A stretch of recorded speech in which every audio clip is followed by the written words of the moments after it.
This is a book about change that was written during a period of great change within me and within the world.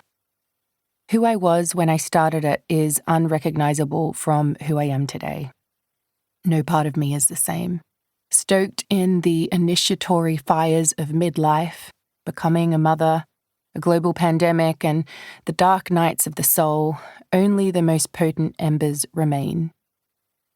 Perhaps you've gone through something similar too, navigating the changing seasons of your life and your soul's own darkest nights. Or maybe you're there right now, in the messy gunk of your own transformation. Not quite who you once were, and not quite who you'll soon be. In the muddy rubble of your life. In the in-between. Half one thing, half the next. Your soul scheduled to go deeper than before. The dark nights of the soul is an initiatory period in our spiritual awakening journey that tends to follow the earlier stages of illumination and heightened spiritual experiences that I call the ascent. The dark nights of the soul is the descent. It's the contraction before the expansion, the separation before the union, the winter before the spring, the tomb before the womb. It's the birth canal in which we rebirth ourselves, often right in the middle of our lives. During the descent, our soul is invited to incarnate deeper than before. And while every soul journey is unique, it's often during the darkest nights that we're brought face to face with what's been lain dormant. I refer to it as dark nights, with an S, rather than night, because this period seems to last much longer than we expect.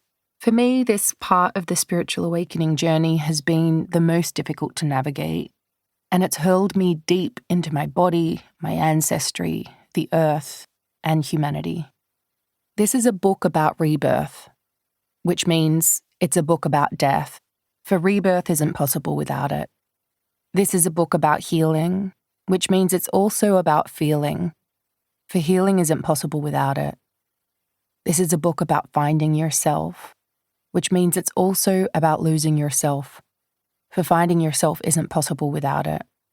Life is always trying to initiate us into who we're becoming. It's nature's way, and it always involves change. Change is the one constant in life, and every moment of every day, nature shows us how to embrace change. Nature is the greatest mystery school there is. The snake knows, the rosehip does too, that we need to surrender what once was to one day be born anew. Of all my books, this one has asked the most of me, and it's taken more than 7 years to complete.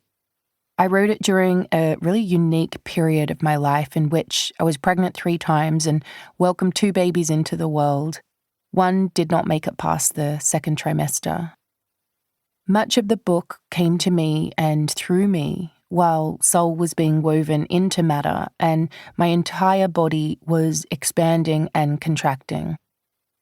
In 2017, I had 2 spontaneous mystical experiences in which I was shown the gates of life, birth and death, and how this life is a mere breath in the existence of the soul.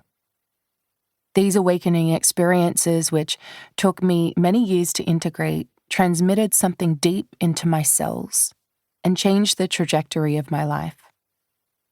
My intention in this book is to use the initiatory gateways of birth and death, as well as others including loss, love, beginnings, and endings, as metaphors to describe how we can navigate the change, transformation, healing, and rebirth that we're all going through, both individually and collectively. And to acknowledge the great initiation that our souls went through to be here right now. For some reason, beyond the surface details of what happened, birth and death are rarely discussed in a deep way that acknowledges how huge they are for us as initiations. This fascinates me. Why aren't we talking more about these profound experiences that are so deeply ingrained in nature?